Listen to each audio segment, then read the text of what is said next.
Emma had just begun her summer vacation when the Masons approached her with an offer.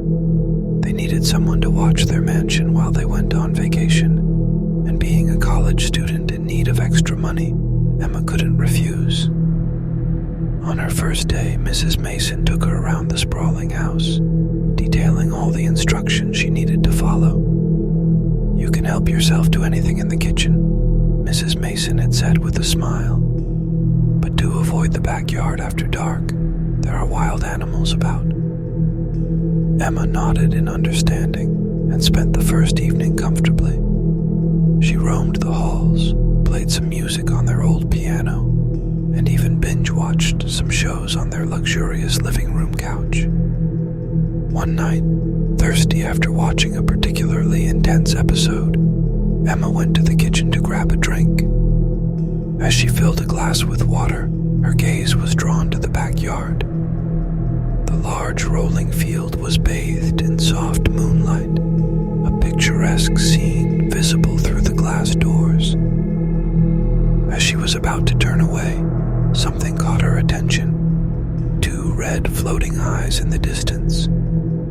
Startled, she blinked, thinking it was a mere trick of the light. When she opened her eyes again, the two dots persisted. Emma, shrugging it off, went back to her show. A while later, hungry after another episode, she ventured into the kitchen. Out of sheer curiosity, she glanced toward the backyard again. The eyes were there, larger and closer. They seemed to be hovering about halfway across the field now. Unease crept into her heart, but she tried to push it away. Maybe they were just some weird reflection, she told herself.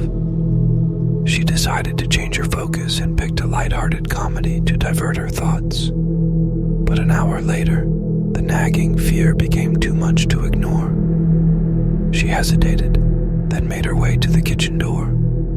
The eyes were even closer, now barely 50 feet from the house.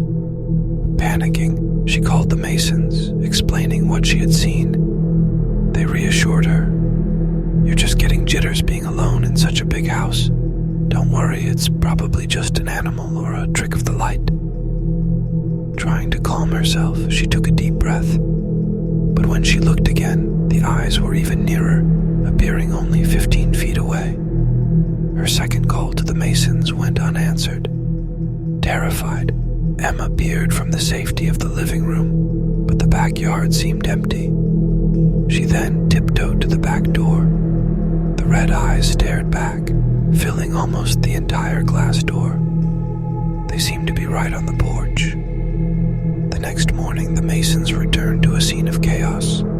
Their house was swarmed with police, their beautiful lawn tape cordoned with officers buzzing about. Rushing to the lead detective, they demanded answers.